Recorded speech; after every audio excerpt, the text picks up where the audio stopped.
حي على الفلاح.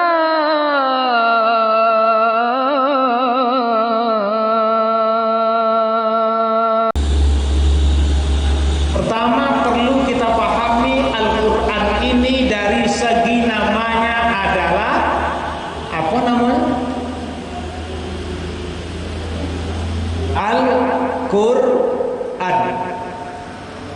Di dalam bahasa Arabnya qara'a yaqra'u Qur'anan. Bahasa kita di sikoe bacaan. Apa bu? Ibu ngantuk salah. Ambo yang semangatnya. Al-Quran itu bacaan. Jadi ini yang perlu kita pahami. Al-Quran itu diturunkan kepada kita gunanya untuk apa? Baca, bukan disimpan. Kan banyak kita menyimpan Al-Quran tuh. Iya bu. Dibeli Al-Quran yang elok-elok, itu termasuk yang bagus, harganya ratusan ribu, dibawa ke dalam rumah, dimasukkan pada dalam lemari yang paling tinggi, tak pernah dibaca-baca. Itu salah. Akhirnya apa? Sebagaimana yang dulu mau sampaikan, Al-Quran sudah dibeli bertahun-tahun, bahkan berpuluh-puluh tahun lamanya. Al-Quran masih awet lagi, masih utuh. Kenapa? Karena dijadikan barang pusaka, tak pernah dibaca-baca. Padahal apa? Al-Quran itu dari segi namanya apa? Bacaan atau sesuatu yang dibaca berulang-ulang. Biarlah habis, biarlah lapuk, biarlah habis kena pegang dengan tangan, selalu dibuka, selalu dipelajari, besok beli lagi. Daripada inyong awet utuh di dalam rumah, dalam lemari, tapi karena tak pernah dipogang-pogang, dibaca oleh kita. Ada tak? Ada tak? Ibu tak ngaku salahnya. Jadi kapan dibaca? Ketika di rumah itulah terjadi meninggal dunia, abau diambil Al-Quran tadi. Indahlah dibaca no. Di mana letak? Letak anda di kepala mayat tadi. Ada tak psikologi? Hah?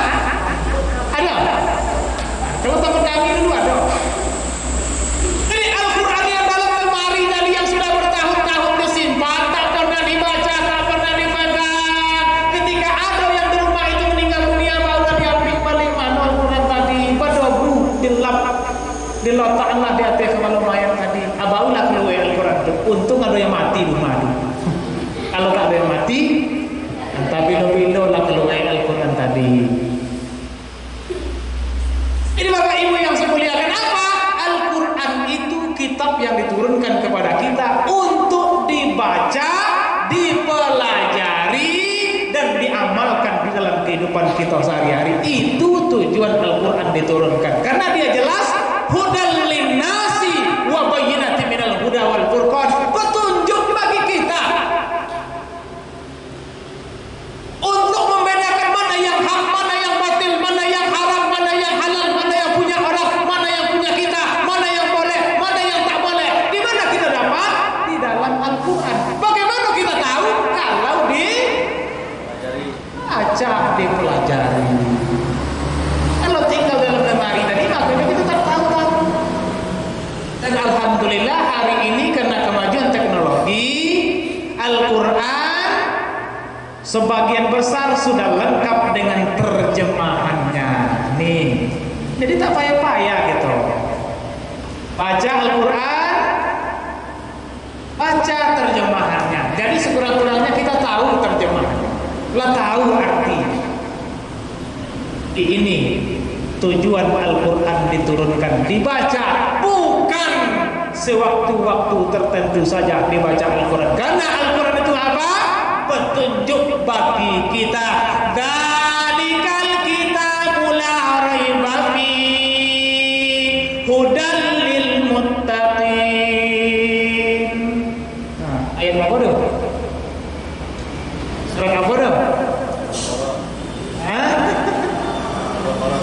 Surat Al-Baqarah ayat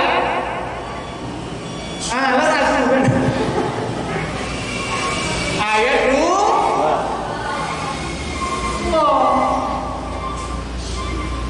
Apa kata Allah? Ini kitab Al-Quran la raiba fihi, tidak ada keraguan di dalamnya, hudal lil muttaqin, petunjuk bagi orang yang bertakwa. Jadi kalau kita ingin bertakwa, ingin sampai kepada Allah, ingin mengenal Allah dengan baik, ingin baik di dalam menjalani kehidupan ini, apa petunjuknya? Al-Quran. Kembali kita kepada Al-Quran. Al-Quran itu sesuatu yang dibaca. Namun hari ini Bapak Ibu yang saya muliakan, karena kemajuan teknologi, karena peradaban hari ini, Al-Quran sudah menjadi bahan yang ditinggalkan oleh kehidupan hari ini, terutama kepada generasi muda kita. Jadi generasi muda kita apa yang paling banyak dibacanya? Yang paling banyak dibaca generasi muda kita adalah HP Android. Bangun tidur baca HP. Mau tidur baca HP. Sebelum makan tengok HP. Sesudah makan tengok HP. Pulang dari berjalan tengok HP. Sampai di rumah tengok HP. Tak ada berhentinya baca. Semua yang ada di dalam Android baca. Begitu hari ini bacaan generasi muda kita. Akhirnya apa? Kepada Al-Quran kok tak ada minat untuk belajar. Contohnya mana Bapak Ibu? Ambo guru agama di SMA, ketika ambo tes di dalam lokal itu yang bisa baca Al-Quran, anak-anak kita yang SMA itu paling bisa membaca bertiga orang. Di antara yang bertiga itu yang lancar soal. Di antara yang semua itu yang mengerti tajwidnya soal. Tidak dibuat-buat itu Ibu. Jadi kalau pengen tahu seperti apa anak-anak kita hari ini, terutama yang SMA, pintar tidak tahu tidaknya tentang baca Al-Quran, boleh dites. Kenapa bisa terjadi? Karena nuansanya sudah berbeda, zamannya sudah berbeda. Yang dibaca, yang dikagumi, yang dicari hari-hari oleh generasi muda kita hari ini bukan Al-Quran lagi. Mainan game. Tengok anak-anak kita yang tinggal SMP 1, 2, 3, SMA 1, 2, 3. Ketika ingin nongkrong sore-sore hari di pinggir-pinggir jalan, di sudut-sudut kampung, apa yang tengoknya? Apa yang tengoknya Bu? HP. Malam-malam hari nongkrong-nongkrong di depan rumah, di tempat-tempat bermain, apa yang dipegangnya? HP. Begitulah dalam kehidupan hari-hari mereka. Makanya apa? Generasi muda kita tak bisa lagi baca Al-Quran. Buka. Kita mau disebut buka. Baca.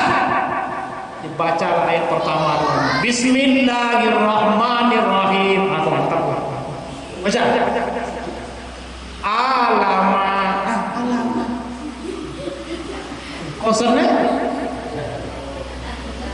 alif lam mim. Dibaca alamat. Di apa? Tak dapat. Jadi ini yang terjadi Bapak Ibu yang saya muliakan. Ini kenyataan. Kami sebagai guru agama di sekolah, kami tahu betul anak-anak kita yang tinggal SMP dan SMA itu banyak yang tak bisa baca Al-Quran. Ini contoh dalam kehidupan sehari-hari. Kenapa dunia hari ini yang mempengaruhi mereka? Listrik lah masuk 24 jam, televisi lah masuk, kemudian dunia HP ini yang luar biasa yang mengaruhi generasi muda kita tak mau lagi menghadap ke sana. Jangankan Al-Quran, pada pelajaran biasa saja anak kita sudah jauh berkurangnya. Sudah jauh berkurangnya pada pelajaran biasa saja. Kenapa? Di dunia HP ini semuanya ada, sonang, indah, elok, sodok, semuanya ada di situ. Jadi ketika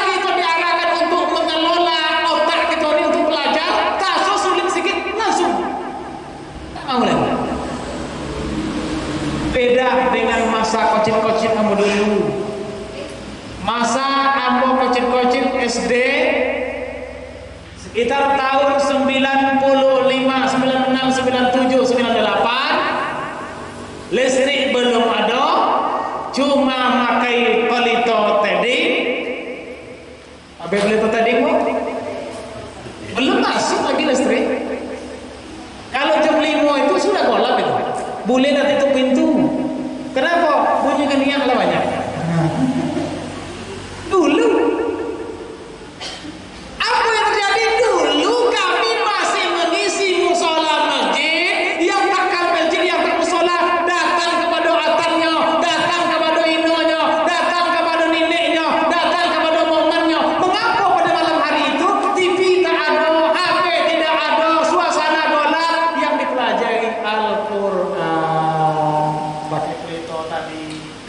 Kalau di masjid, di sudut itu, di sudut itu, di sudut itu. Apa ini kajiannya? Alif dua di atas, alif dua di bawah, alif dua di depan. Disambung pula sana tuh. Badua di atas, badua di bawah, badua di depan pun.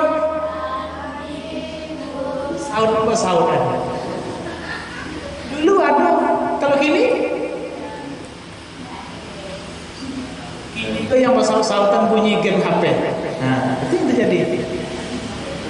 Jadi begitu suasana kita hari ini. Generasi muda kita meninggalkan Al-Quran karena situasi kita, teknologi yang masuk di suasana kehidupan kita hari ini, akhirnya Al-Quran menjadi kitab yang terpinggirkan. Padahal dia diturunkan untuk apa? Untuk petunjuk bagi kita. Nah Bapak Ibu, ini tanggung jawab kita bersama. Datanya tadi kami sebagai guru di sekolah itu yang mau sampaikan. Anak kita tingkat SMP, tingkat SMA paling banyak tak bisa baca Al-Quran.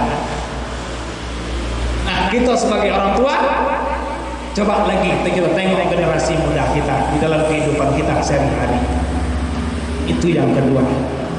Kemudian yang terakhir, apalagi gunanya Al-Quran bagi kita? Al-Quran itu bagian daripada ibadah kita membacanya. Walaupun kita tidak tahu artinya, tak lancar membacanya, bisa tipu apa namanya? Angka-angka bau kita betul. Ada pahalanya, ada.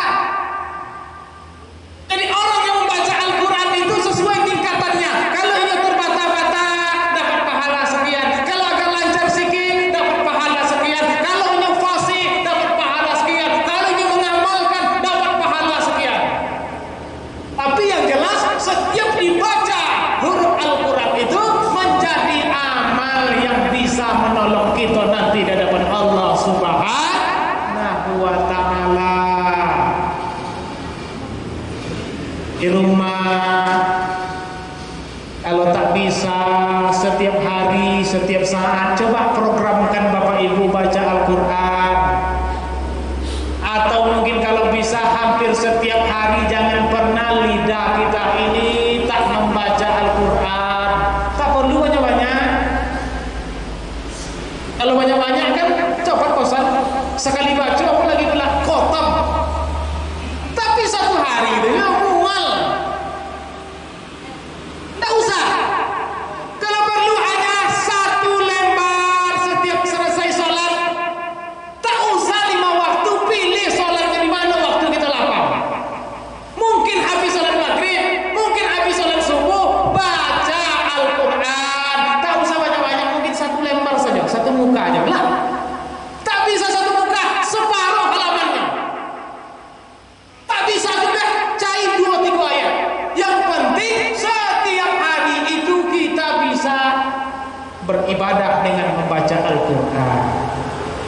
Ini kata Rasulullah, amalan yang paling dicintai oleh Allah Subhanahu wa Ta'ala itu adalah amalan yang selalu dikojokkan. Walaupun amalan itu sedikit tapi selalu dikojok. Untuk apa? Bekal nanti ketika kita menghadap kepada Allah Subhanahu wa Ta'ala.